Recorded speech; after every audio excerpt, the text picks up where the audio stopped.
జై శ్రీరామ్ అందరికీ నమస్కారం వెల్కమ్ టు న్యూస్ అఖండ నేను మీ కస్తూరి శ్రీధర్ మిత్రులారా చైనా భారత్ సంబంధాలు ఎప్పుడు కూడా నీటి మీద బుడగలాంటి అని చెప్పుకోవచ్చు అన్నమాట నిజానికి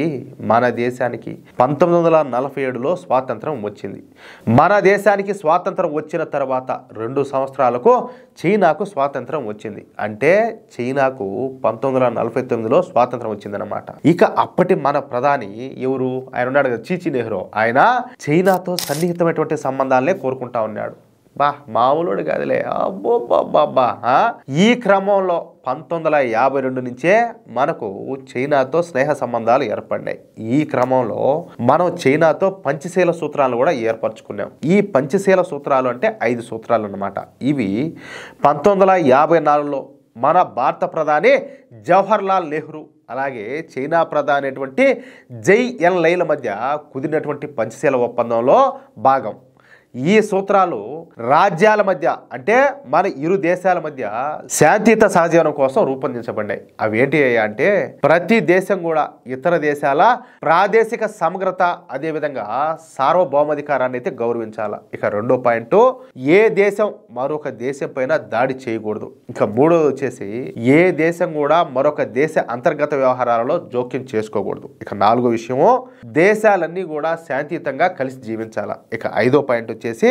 దేశాలన్నీ కూడా అంటే ఎవరు చైనా కావచ్చు మన భారత్ కావచ్చు సమానంగా ఉండాలి అదేవిధంగా పరస్పర ప్రయోజనాల కోసం కలిసి పనిచేయాలన్నది ఈ పంచశీల సూత్రాల్లో భాగం అన్నమాట అదే వీటి యొక్క ఉద్దేశం అయితే అప్పట్లో మన దేశం చాలా బలహీనంగా ఉండింది అప్పుడప్పుడే మన దేశానికి స్వాతంత్రం రావడం ఒక అసమర్థుడైనటువంటి వ్యక్తి మన దేశానికి ప్రధాని కావడం దీనివల్ల మన దేశం చాలా వరకు బలహీనంగా ఉండింది మన దేశ ప్రజలకు తినడానికి తిండి కూడా సరిగ్గా ఉండేది కాదు పైగా మన దేశ సైన్యానికి కనీస ఆయుధాలు మందుగుండు కూడా ఉండేది కాదు దీంతో ఇదే మంచి అవకాశం అని చెప్పేసి భావించేటువంటి చైనా మన భారతదేశం మీద 1962లో దాడి చేసింది మన దేశంలోని 38,000 చదరపు కిలోమీటర్ల భూభాగాన్ని స్వాధీనం చేసుకున్నారు వీళ్ళు మళ్ళీ ఈ కాంగ్రెస్ వాళ్ళు ఇప్పుడు మాట్లాడుతూ ఉంటారు మోడీ చూస్తూ ఉన్నాడు చైనా వాళ్ళు ఆక్రమించుకుంటా ఉంటానని చెప్పేసి అసలు వీళ్ళకి మాట్లాడేదానికి అర్హత ఉన్నదా అంటలే సరే దీనినే ఇప్పుడు మనం అంటే ఏది ఈ కాంగ్రెస్ పార్టీ అధికారంలో ఉన్నప్పుడు ఎవరు ఈ చీచి నెహ్రూ అధికారంలో ఉన్నప్పుడు ప్రధానిగా ఉన్నప్పుడు ఈ చైనా ఏదైతే మన భూభాగాన్ని ఆక్రమించుకునిందో దాన్నే ఆక్సాయ్ చిన్ అని చెప్పేసి మనం పిలుస్తూ ఉంటాం ఇక అప్పటి నుంచి చైనా భారతదేశాల మధ్య తీవ్రమైనటువంటి విభేదాలు తలెత్తినాయి ఒకరినొకరు నమ్మలేని పరిస్థితులు నెలకొన్నాయన్నమాట అందుకు కారణం చైనాను అప్పటి కాంగ్రెస్ ప్రభుత్వం గుడ్డిగా నమ్మడం ఒక కారణం అయితే భారత బలహీనంగా ఉండడం మరొక కారణం అనమాట ఇప్పుడు మనం కూడా చాలా సందర్భాలు ఉంటాం పార్లమెంట్ లో ఇదే విధంగా వాదోపవాదాలు జరుగుతూ ఉంటే ఈయన చీచి నెహ్రూ గారు అన్నారంట అక్కడ కనీసం గడ్డి కూడా మలవదు దానికోసం ఎందుకు అంతగా మీరు ఏడుస్తున్నారని చెప్పేసి అంటే ఏంటి నీ ఉద్దేశం ఇప్పుడు ఏడారిలో ఏడన్నా గడ్డి మొలుస్తుందా అట్లని చెప్పేసి ఏడారిని అంతా కూడా ఇచ్చేస్తావా మంచుకొండలు ఉన్నాయి మంచుకొండలు ఎట్లా ఇచ్చేస్తావా మన దేశంలో అది అణువైతే మాత్రం పక్క వాళ్ళకి ఎట్లా ఇస్తావు అంటాలే ఇప్పుడు నీ ఆస్తి అయితే నీ దాంట్లో ఏదైనా 1 రూపాయి అయితే మాత్రం ఊరికైనా ఇంకొకరికి అదనంగా ఎవరికైనా దానం చేస్తావా చేయం కదా అలాంటిది మన భూమి ఎంతో మంది త్యాగ ఫలితం అలాంటిది భూభాగాన్ని ఎవడో ఆక్రమించుకుంటావు అంటే నువ్వెట్లా ఊరికే ఉంటావు పైగా దాన్ని చూసి చూడనట్టు ఊరికే ఉండేవాడు వాళ్ళకి సపోర్ట్ చేసేవాడు నువ్వు అసలు భారతీయుడు ఎట్టవుతావు అవునా కదా మీరు కూడా ఆలోచించండి అయితే ఈ 2 దేశాల మధ్య విభేదాలు ఈ విధంగా కొనసాగుతానే వస్తున్నాయి అయితే 2014లో మోడీ ప్రభుత్వం వచ్చినాక భారతదేశం పరిస్థితులు పూర్తిగా మారిపోయినాయి 2014 నుంచి భారత్ కూడా ఆర్థికంగాను అదేవిధంగా సైనిక పరంగా బలంగా తయారవడం ప్రారంభించింది దీంతో చైనా అదేవిధంగా భారత్ మధ్య 2017 డోక్లాం ఘటన అయితే జరిగిందనమాట ఈ ఘటన విషయంలో భారత్ ఏ మాత్రం కూడా వెనక్కి తగ్గల దీంతో చేసేదేమీ కూడా లేక చైనానే వెనక్కి తగ్గి తమ సైన్యాన్ని అయితే ఉపసంహరించుకునేది ఆ తర్వాత 2020లో మళ్ళీ చైనా భారత్ సైనికుల మధ్య గల్వాన్ లోయలో ఘర్షణ అయితే ఏర్పడింది ఈ ఘటనలో మన భారతీయ సైనికులు 20 మంది చనిపోతే 50 మంది చైనా సైనికులు చనిపోయినారు ఇక అప్పటి నుంచి చైనా భారత్ దేశాల మధ్య తీవ్రమైనటువంటి ఉద్రిక్త పరిస్థితులు అయితే ఏర్పడినాయి ఒక దేశాన్ని మరొక దేశం దెబ్బతీయడానికి ప్రయత్నించడం ప్రారంభమైందనమాట అయితే ఈ సంవత్సరం అమెరికాలో డొనాల్డ్ ట్రంప్ ప్రభుత్వం ఏర్పడింది ఇక అప్పటి నుంచి అసలు ఆట మొదలైందనమాట చైనా అదేవిధంగా భారత్ ఈ 2 కూడా వేగంగా అభివృద్ధి చెందుతూ ఉండడంతో ఈ డొనాల్డ్ ట్రంప్ చైనా అలాగే భారత్ ఈ 2 దేశాలను దెబ్బతీయడం ప్రారంభించాడనమాట ఈ 2 దేశాల మీద పన్నులను విధిస్తా 2 దేశాల ఆర్థిక వ్యవస్థలను నాశనం చేయడానికి ప్రయత్నించసాగినాడు దీంతో అసలు కథ మొదలైంది నిజానికి గత 3 సంవత్సరాల నుంచి చైనా మనకు